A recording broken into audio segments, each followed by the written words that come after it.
ইসলামী রাষ্ট্র ব্যবস্থা।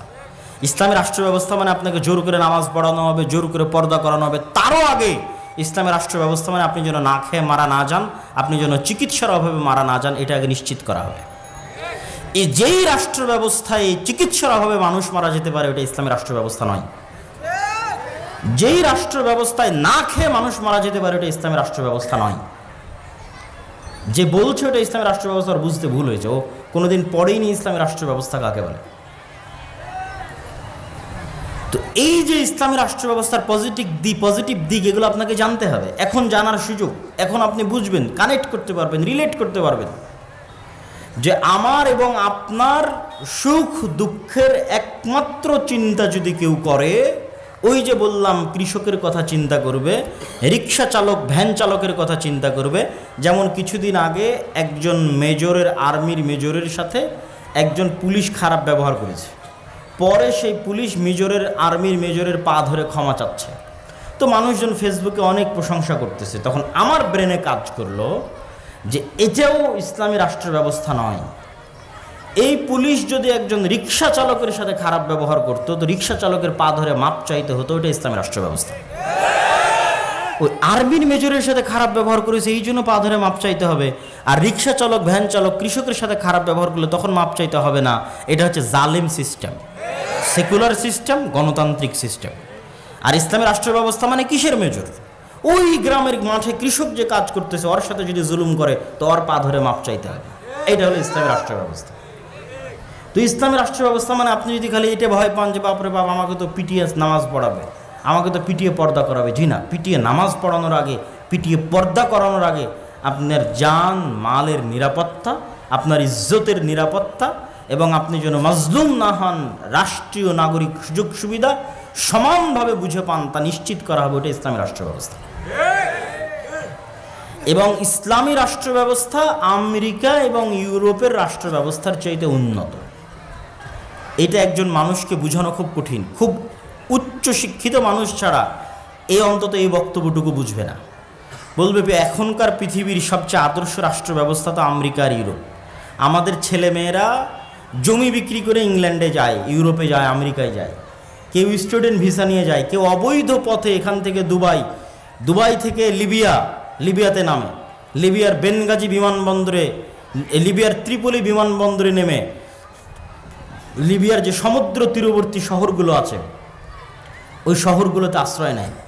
সেখানে আশ্রয় নিয়ে রাতের অন্ধকারে রাত 12টার সময় প্লাস্টিকের রাবারের ফুলানো নৌকার উপর 300 জন 400 জন 500 জন গাদাগাদি করে উঠে সীমান্ত পাড়ি দেয়। যদি সমুদ্রের মধ্যে ভূমধ্য সাগরে ডুবে মারা গেল তো মারা গেল।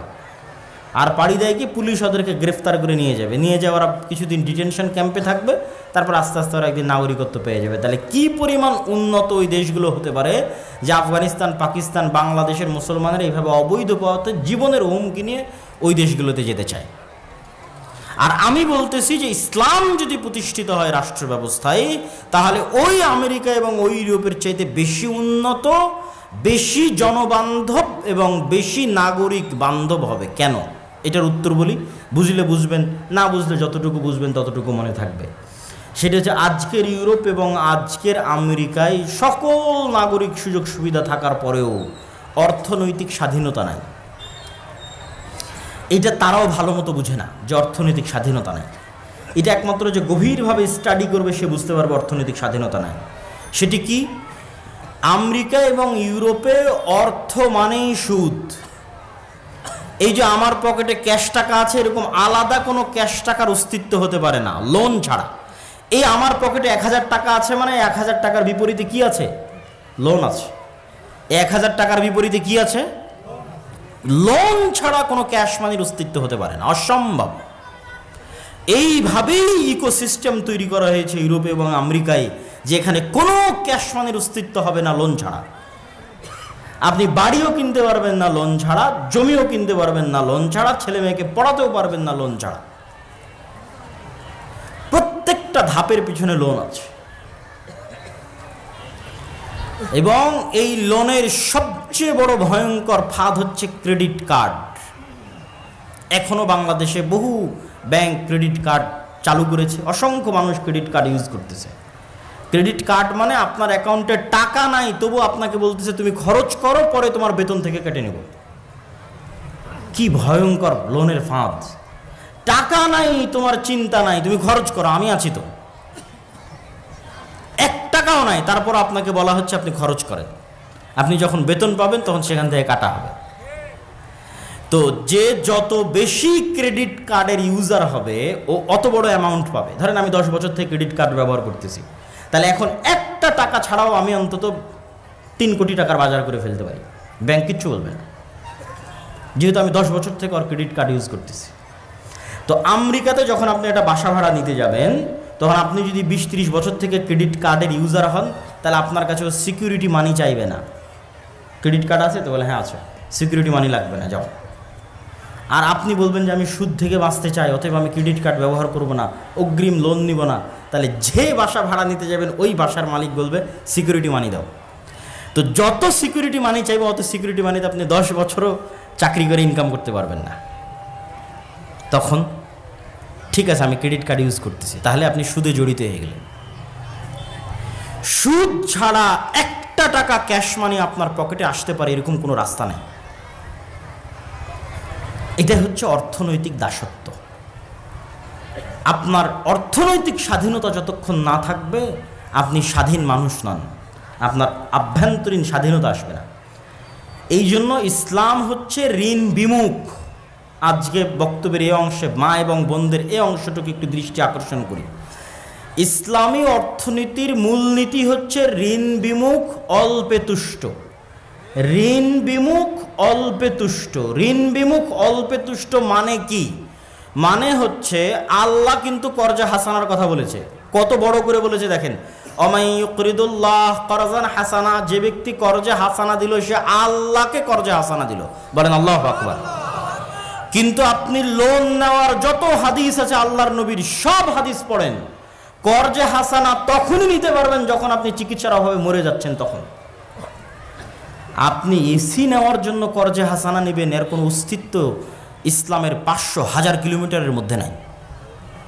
আপনি ফ্রিজ নেওয়ার জন্য কর্জে হাসানা নেবেন, ফ্রিজ কেনার জন্য, এর অস্তিত্ব ইসলামের কয়েক লক্ষ কিলোমিটারের মধ্যে নাই। মরে যাচ্ছি, খেতে পাই না ভাই, চিকিৎসার অভাবে অপারেশনের দরকার, কর্জে হাসানা দাও। তখন যে কর্জে হাসানা দিবে ও কাকে কর্জ দিল? আল্লাহকে কর্জ দিল। মেয়ের বিবাহ দিতে পারতেছি না, টাকার অভাব, খুব সমস্যা, কর্জে হাসানা দাও। কিন্তু আপনি বলবেন যে আমার বাড়িটা মাটির তৈরি, আমি আজকে এখানে ইটের বাড়ি বানাবো, আমাকে কর্জে হাসানা দাও, এর অস্তিত্ব ইসলামের কয়েক লক্ষ কিলোমিটারের মধ্যে নাই।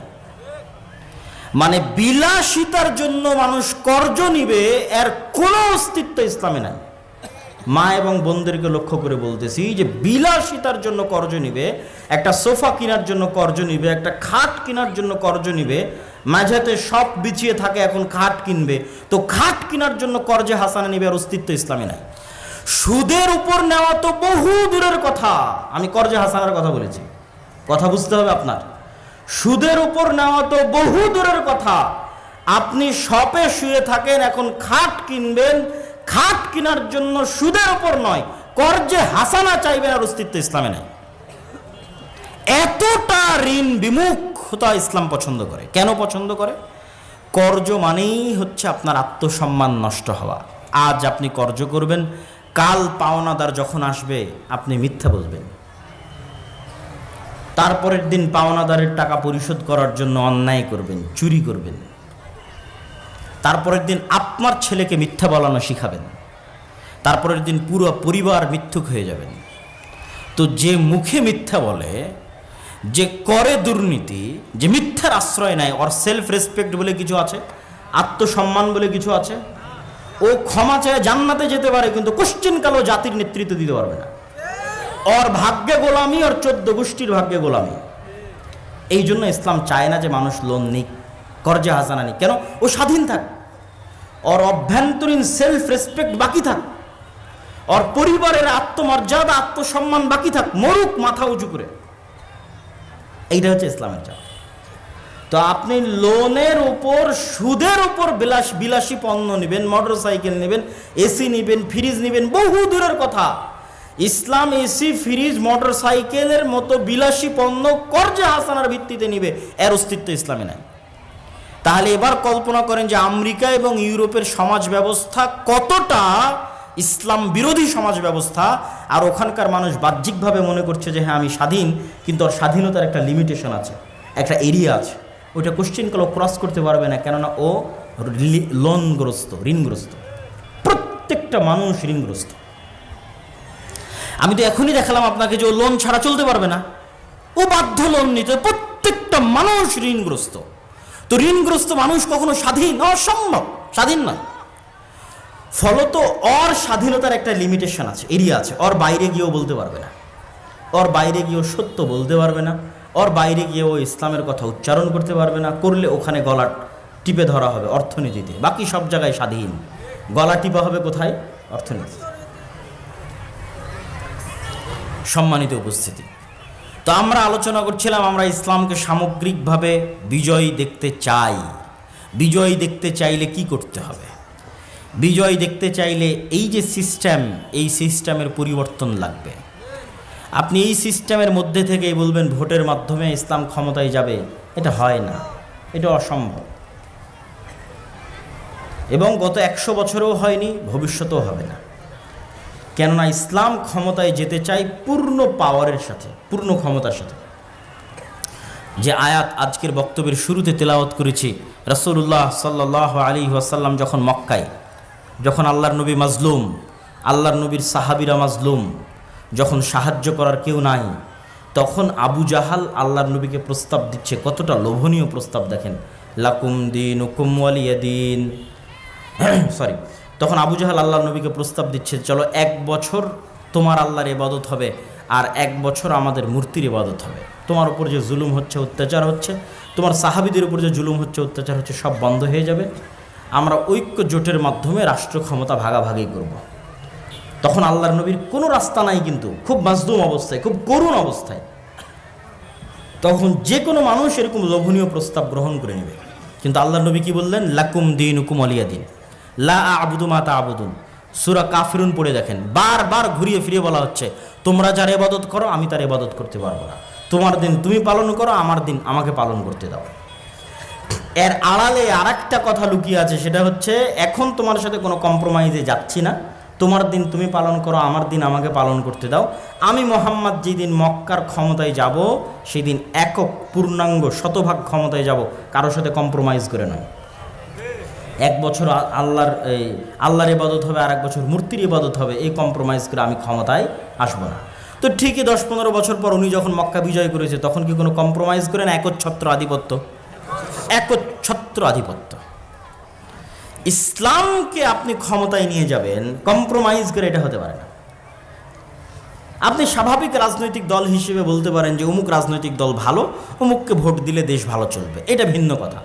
কিন্তু অমুককে ভোট দিলে ইসলাম ক্ষমতায় যাবে, এটা কাল্পনিক, এটা সুদূর প্রসারী পরিকল্পনা, আকাশ কুসুম কল্পনার সামনে। তাহলে ভাই কিভাবে ইসলাম ক্ষমতায় যাবে? মাসিক আল ইতিসামের নভেম্বরের সম্পাদকীয় লেখা আছে, ইসলামের সামগ্রিক বিজয় যেভাবে সম্ভব। এটাই আজকের বক্তব্যের বিষয়বস্তু। ভূমিকা অনেক লম্বা হয়ে গেল, 4টে পয়েন্ট উল্লেখ করা আছে। এই 4-5টা পয়েন্ট আমি একটা করে পয়েন্ট বলবো, ব্যাখ্যা করব, তারপরে বক্তব্য শেষ করে দেব। আপনাদের ধৈর্যের কামনা করছি, অধৈর্য হবেন না। আমি কখনোই চাই না যে আপনারা অধৈর্য হন বা আপনারা উঠে যান। মনোযোগ দিয়ে বক্তব্যের শেষ পর্যন্ত শুনেন, ইনশাল্লাহ কোনো ক্ষতি হবে না, উপকার হবে ইনশাল্লাহ। তো ইসলামের সামগ্রিক বিজয় কিভাবে সম্ভব যদি ভোট দিয়ে সম্ভব না হয়, যেটা আপনি বলছেন, মানে আপনার যদি প্রশ্ন আমাকে হয় কিভাবে সম্ভব? 1, ব্যাপক দাওয়াতি কাজ। আপনি বলবেন, আপনাদেরকে জিজ্ঞেস করলেই বলেন দাওয়াতি কাজ, আর কতদিন দাওয়াতি কাজ? তো দাওয়াতি কাজের বিকল্প অতীতেও কোনোদিন ছিল না, আজও নাই, ভবিষ্যতেও হবে না। এখন আল্লাহ যদি কোনো নবী বাংলাদেশে পাঠাতেন, পাঠাবেন না কেননা শেষ নবী চলে এসেছে, কিন্তু এখন যদি কোনো আল্লাহ নবী পাঠাতেন, তো সেই নবী কি করতো বলেন তো? সবার আগে কি করতো? দাওয়াত দিত। এবং যুগে যুগে যত নবী রাসূল এসেছে, সব নবী রাসূল তার যুগের সবচেয়ে শক্তিশালী শাসকের কাছে দাওয়াত নিয়ে গেছে। ইব্রাহিম আলাইহিসসালাতু ওয়াসসালাম শক্তিশালী শাসক নমরুদের কাছে দাওয়াত নিয়ে গেছে। মুসা আলাইহিসসালাতু ওয়াসসালাম বিশ্বের সবচেয়ে বড় স্বৈর শাসক ফেরাউনের কাছে দাওয়াত নিয়ে গেছে। মুহাম্মদ সাল্লাল্লাহু আলাইহি ওয়াসাল্লাম মক্কার সর্দার কাফের কুরাইশদের সর্দার আবু জাহাল আবু লাহাবের কাছে দাওয়াত নিয়ে গেছেন। তো নবীদের দাওয়াতে কাজ হতো, আমাদের দাওয়াতে কাজ হয় না কেন? আমাদের দাওয়াতের মধ্যে ইখলাস নাই, আমাদের দাওয়াতের মধ্যে নিঃস্বার্থ ভাব নাই, আমাদের প্রত্যেকের দাওয়াতের মধ্যে স্বার্থ আছে। এটা আমি নিজে দেখেছি, আমরা নিজেরাও করেছি। অতএব অন্যের দোষ দিয়ে লাভ নাই, আমাদেরটা সহ সবারটা বলতেছি। যে গত 16 বছর দু একজন ব্যতিক্রম হতে পারে, সবার উপর হুকুম আরোপ না করে অধিকাংশ বলে, গত 16 বছর অধিকাংশ যত আলেম ওলামা সরকারের কাছে গেছে, সবাই নিজ নিজ কোনো না কোনো স্বার্থে গেছে। কেউ বলেছে আমার মাদ্রাসার এই কাজটা করে দেন, কেউ বলেছে আমার মাদ্রাসায় যেমন এই যে প্রধান অতিথির লিস্টে নাম দিলে আপনি একটু আমার মাদ্রাসায় সহযোগিতা করে দিবেন। আমি তো নির্বাচনের সময় দেখেছি যে প্রত্যেকটা চেয়ারম্যানের কাছে মসজিদ কমিটিগুলো যায় তার মসজিদের এসি চাওয়ার জন্য, অমুক চাওয়ার জন্য, তমুক চাওয়ার জন্য, যে আমার মসজিদে। এবং দেখেছি যে প্রায় 50,000, 30,000, 40,000 করে চেয়ারম্যান এমপিদের বাজেট থাকে এক একটা মসজিদের জন্য। তাহলে ওই মসজিদ কমিটি এমপির কাছে যাচ্ছে কেন? দুনিয়াবি কিছু স্বার্থের জন্য। আমরা গেছি এমপি, মন্ত্রী, সচিব, ডিআইজি পর্যন্ত কেন? আমাদের দুনিয়াবি কোনো স্বার্থ হাসিল করার জন্য। কেউই শুধু ইসলামের রিপ্রেজেন্টেটিভ হিসেবে, ইসলামের প্রতিনিধি হিসেবে শুধুমাত্র ইসলামের দাওয়াত নিয়ে কোনো রাষ্ট্রীয় ব্যক্তির কাছে যায়নি। এটা অধিকাংশের কথা বললাম, থাকতে পারে দুই একজন, কিন্তু শুধু ইসলামের দাওয়াত নিয়ে গিয়ে বলবে লা আসআলুকুম আলাইহি আজরা ইন আজরিয়া ইল্লা আলাল্লাযী ফাতারানি। নবীরা বলতো এটা, লা আসআলুকুম আলাইহি আজরা। এই ফেরাউন মুসা আলাইহিস সালাম গিয়েই বলতো, ইব্রাহিম আলাইহিস সালাম গিয়েই বলতো, দাওয়াত দিতে এসেছি, লা আসআলুকুম আলাইহি আজরা। পাল্টা উপঢৌকন ধরায় দিয়ে, পাল্টা হাদিয়া ধরায় দিয়ে, পাল্টা টাকা পয়সা ধরায় দিয়ে আমাকে আমার দাওয়াত বন্ধ করতে বলিও না। আমরা প্রতিদান চাওয়ার জন্য আসিনি, মূল্য চাওয়ার জন্য আসিনি, পাথেও চাওয়ার জন্য আসিনি। দাওয়াত দিতে এসেছি তোমার কল্যাণের জন্য নিঃস্বার্থভাবে। সুলাইমান আলাইহিস সালাম যখন হুদহুদকে দিয়ে চিঠি লিখেছিলেন রানী বিলকিসের কাছে, সাবার রানী, তখন রানী বিলকিস কী করেছিল জানেন? চিঠির উত্তরে হাজার হাজার, lakh lakh, crore crore, million million, billion billion ডলারের হাদিয়া উপঢৌকন পাঠিয়েছিল পাল্টা চিঠির সাথে, যে সুলাইমান আপনার জন্য এই সামান্য কিছু পাঠালাম, আরও যদি কিছু লাগে তো আপনার জন্য হাজির থাকবে। সাবার রানী বিলকিস যা লাগবে আপনার জন্য তাই ব্যবস্থা করে দেবে। তখন সুলাইমান আলাইহিস সালাতু ওয়াস সালামের উত্তর কোরআনে লেখা আছে। সুলাইমান আলাইহিস সালাতু ওয়াস সালাম উত্তরে বলেছিলেন, আল্লাহ আমাকে এর চেয়ে অনেক বেশি দিয়েছে। বলেন আল্লাহু আকবার। তুমি যা পাঠিয়েছো আল্লাহ আমাকে এর চেয়ে অনেক বেশি দিয়েছে। তা আমি ধন সম্পদের জন্য, টাকা পয়সার জন্য হুদহুদের মাধ্যমে তোমার কাছে চিঠি লিখে পাঠাইনি, দাওয়াত দিয়েছি নিঃস্বার্থ। দুনিয়াতে আল্লাহর নামে কারো শিরক চলবে না, শিরক বাদ দিতে হবে, আল্লাহর দাসত্ব মানতে হবে, নাহলে আমার বাহিনী তোমার রাজ্য ধ্বংস করে দেবে, মাটির সাথে মিশিয়ে দেবে। সুলাইমান টাকার কাছে বিক্রি হওয়ার জন্য আসেনি, যা উপঢৌকন পাঠিয়েছে এর চেয়ে বেশি আল্লাহ আমাকে দিয়ে রেখেছে। তা আমরা কেউই তো নিঃস্বার্থভাবে দাওয়াত নিয়ে কারো কাছে যেতে পারি। এরকম আরও অসংখ্য পয়েন্ট তুলে ধরতে পারবো যে কারণে আমাদের দাওয়াত সফল নয়। আমরা দাওয়াত দিতে গিয়ে মানুষকে ছোট করি, গালিগালাজ করি, খারাপ ভাষার ব্যবহার করি, তুমুক বেদাতি, তুমুক মুশরিক, তুমুক জাহেল, তুমুক ইবলিস, তুমুক লুচ্চা, তুমুক শয়তান, যত রকমের গালিগালাজ আছে দুনিয়াতে সব আলেমুল আমাদের মুখে।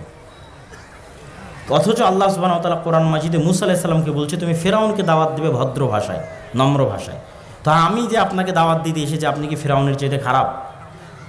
হ্যাঁ, আর আমি কি মুসা আলাইহিস সালামের চাইতে ভালো? আমি কি মুসা আলাইহিস সালামের চাইতে ভালো? অসম্ভব, উনি নবী। আর আপনারা ফেরাউনের চাইতে খারাপ নন। তাহলে মুসা আলাইহিস সালামের মতো ভালো নবী যদি ফেরাউনের মতো খারাপ ব্যক্তির সাথে ভালো ব্যবহার করে দাওয়াত দিতে হয়, তাহলে আমার মতো একজন গুনাহগার, আমার মতো একজন পাপী, আপনাদের মতো এরকম ভালো মুমিন মুসলিম যারা আল্লাহকে এবং আল্লাহর নবীকে দিন হিসেবে, আল্লাহর নবীকে রাসূল হিসেবে স্বীকার করে, তাদের মধ্যে দাওয়াত দিতে এসে আপনাকে যদি আমি গালিগালাজ করি, তাহলে এটা দাওয়াতি মূলনীতি হলো? অসম্ভব। এরকম আরও অসংখ্য কারণ আছে। তাহলে 1 নাম্বার হচ্ছে ব্যাপক দাওয়াতি কাজ করতে হবে। কেন ব্যাপক দাওয়াতি কাজ করতে হবে? এখন বাংলাদেশের যে অবস্থা, এই অবস্থায় যদি বাংলাদেশের সবচেয়ে সুফি পরহেজগার আল্লাহওয়ালা মানুষকে বাংলাদেশের রাষ্ট্র ক্ষমতায় বসানো হয় আর তাকে বলা হয় ইসলাম কায়েম করেন, পরের দিন জনগণ ওকে টেনে ক্ষমতা থেকে নামিয়ে দেবে। কেন? মানুষই এখন ইসলাম মানার জন্য প্রস্তুত নয়। অন্তত 80% মানুষকে তার নিজ লাইফে প্র্যাকটিসিং ইসলাম পালনে হতে হবে, তখন ইসলাম ক্ষমতায় গিয়ে টিকতে পারবে।